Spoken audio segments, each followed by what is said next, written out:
Recently 3 Iranian ships India के Kochi dockyard में safe harbour लेके अभी रह रहे हैं। तो ये दिखाता है कि इंडिया ना चाहते हुए भी या चाहते हुए भी दोनों तरीके से एक निष्पक्ष और नॉन पार्टीसन पॉलिसी, एक फॉरेन पॉलिसी रखना उसकी आवश्यकता है। पहले इसका नाम नॉन अलाइंड मूवमेंट था, उसी को शब्द बदल दिया गया आज स्ट्रेटेजिक ऑटोनॉमी। तो दोनों पॉलिसी एक ही है कि साइड या कोई एक ब्लॉक, जो ब्लॉक पॉलिटिक्स जैसे चलता था कोल्ड वॉर के समय और आज भी, वो किसी हम ब्लॉक में नहीं होंगे। तो पहला रीज़न यही है कि हम पूरी तरह अमेरिका और इसराइल को सपोर्ट नहीं कर सकते और पूरी तरह ईरान और फिलिस्तीन इशू को सपोर्ट नहीं कर सकते। दोनों पक्ष को एक साथ देख के जो गवर्नमेंट ऑफ इंडिया है उसकी पॉलिसी यही रही है।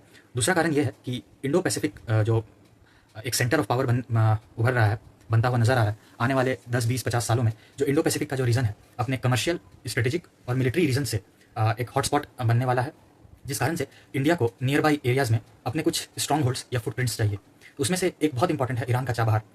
इसके साथ ही जैसे ओमान में दुग्म का पोर्ट है, श्रीलंका में हम्बनटोटा का पोर्ट है और इंडोनेशिया में सवांग है, और जो हमारा ग्रेट निकोबार प्रोजेक्ट है अंडमान एंड निकोबार में, वो भी इन सब हमारे सारे इंडो पैसिफिक के जो फुटप्रिंट्स है उसे सिक्योर करेगा।